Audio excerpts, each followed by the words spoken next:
Modulo has ended. 25 chapters, a short story. We knew that from the beginning. However, it's also divided people, which we probably should have expected because it's a short story with under 30 chapters. The divide isn't as big as you think though. I don't think people have a general hatred for this ending. I think people just are a little bit iffy about it. Move things around and place things here and take this away and smooth the edges out just a little bit more.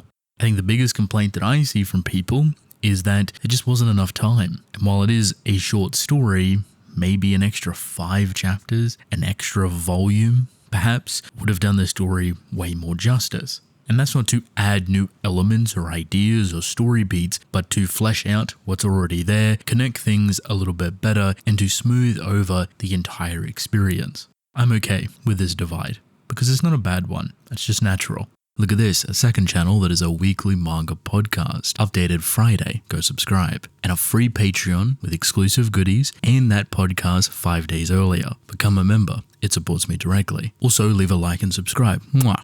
Modulo for me has been an interesting experience. A couple of weeks back I talked about my grievances with this story, and I still shared those exact same sentiments. I think the timing is off in this story. I think a lot of things are cut and kind of retroactively fit in there rather forcefully to get things where they need to be, which for me probably creates one of the more jarring experiences where things feel off. The pacing feels weird, stop and starty. We cut out portions of things that we should see play into stuff that is a little bit too elongated. It's weird. Because you're reading through Modulo and there's this ebb and flow that feels kind of natural at first, and then when it gets to a certain point, it starts to become more fuzzy. Almost like it's juggling too many things and trying to conclude too many ideas all at the exact same time. And I would say that it's all in service of concluding the story in under the time limit that they've set themselves. Does this mean Modulo is bad? No. Does this mean that I think Modulo is bad? Not at all. I think Modulo is an interesting experience. I think it's a fun read. I think there's a lot of great elements that you can take from it, a lot of good story beats, but there's also things that aren't really that fun or interesting, and also continues to play into Akutami's biggest weakness, his endings. On the contrary, I would say the idea of Modulo's ending is really nice. The message is simple, it's to the point, it's very easy to lay out. So it's a slam dunk however you do it, emotionally, contextually, thematically, and with what the story is backing throughout the entirety of it, makes perfect sense. There's no way that you can really go wrong going into it. However, the stuff behind it and trying to figure out all the semantics is where things get a little bit wonky. Now again, it's not stuff that you outright usually hate, it's more so just semantics. Like, that's a bit odd, that's a bit weird, that's a bit jarring, that's probably unnecessary, maybe if there was a bit more time.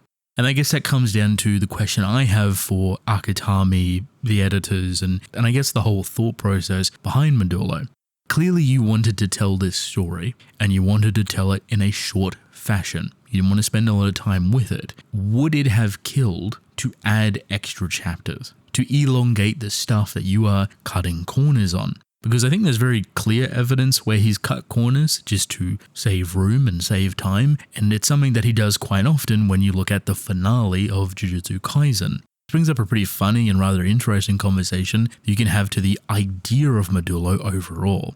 I had this conversation with my friends, but I've also seen it floating online many years ago for what the ending of Jujutsu Kaisen would have been. Funny enough, Modulo at its ground level and a majority of its concepts are stuff that a lot of people originally thought would be the ending for Kaisen.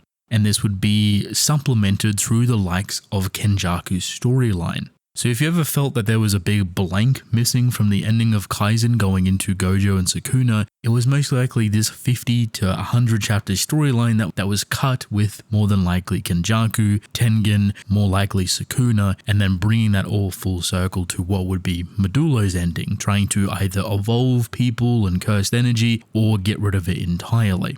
This might sound really crazy, but the more you think about Modulo's semantics, the more it works perfectly for the ending of Kaisen without Cross and Maru. You can take everything that this story does and put it into that story, which is where I originally believe it was meant to be, with Kenjaku at the helm, but it's a story that Akutami did not want to write. Not that he couldn't be bothered or that he didn't want to do it, but more so he was burnt. He was tired, he'd seen the ending of his story in sight, so he cut out everything that he felt like he could get rid of and rushed towards the ending. And I can't blame him for that. While I personally don't really enjoy the ending of Kaizen, I can't blame Akutami for wanting to end his story and to finally take a break. You're working so hard for so many years. When you see that ending flashing in front of your face only a couple months out, why would you want to extend it for another year and a half? Why would you want to write another 50 to 100 chapters? That'll take way too long. Let's cut certain endings out and to streamline it all into one. While Modulo is technically a sequel / spin-off, it feels more like an extension of Jujutsu Kaisen's ending, showing what could have been possible utilizing those elements like Sukuna and Kenjaku, Mahito, the merger, Tengen's barriers, etc. I actually enjoy this. I think the self-reflection of Yuji, him being scared of losing people or seeing people die around him, feeling alien within the normality of people aging with him not, isolating himself from everybody, now reflecting upon that, trying to continue forward and to usher in a new generation of people that aren't sorcerers. Trying to keep Japan safe, trying to take out cursed spirits that could emerge. I find it oddly fitting for his character. One burdened by the fate of his own experiences through Kaizen, but also the fate of time. While the idea itself is incredibly grand, it's not as concrete as you may think.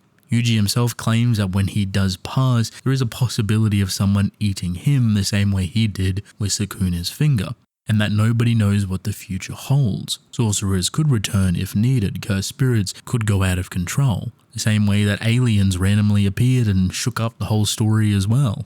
This leads to the openness of the idea of what could happen in the future, Jujutsu Kaisen Part 3, Modulo Part 2, whatever, but also closure in the sense that we don't really need anything more.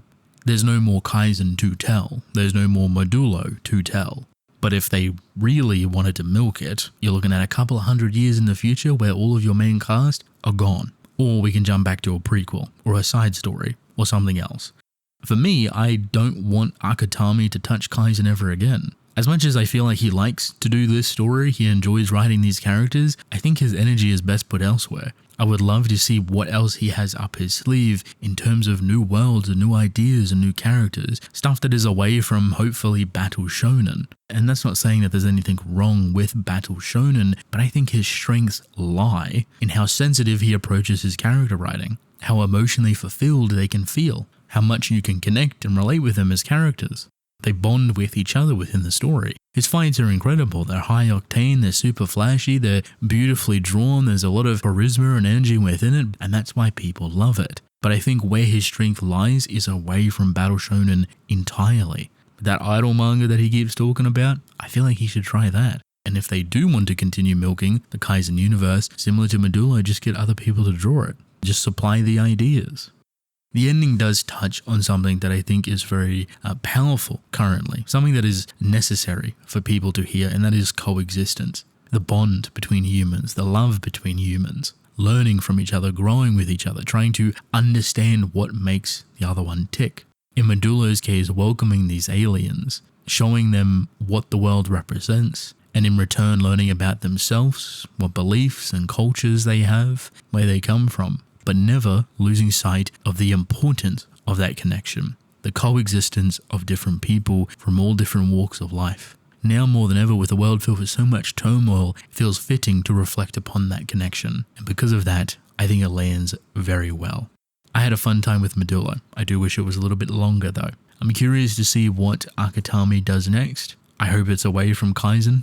Hope he's able to explore different things, even if he's writing and someone else is drawing. But I would love to know your thoughts.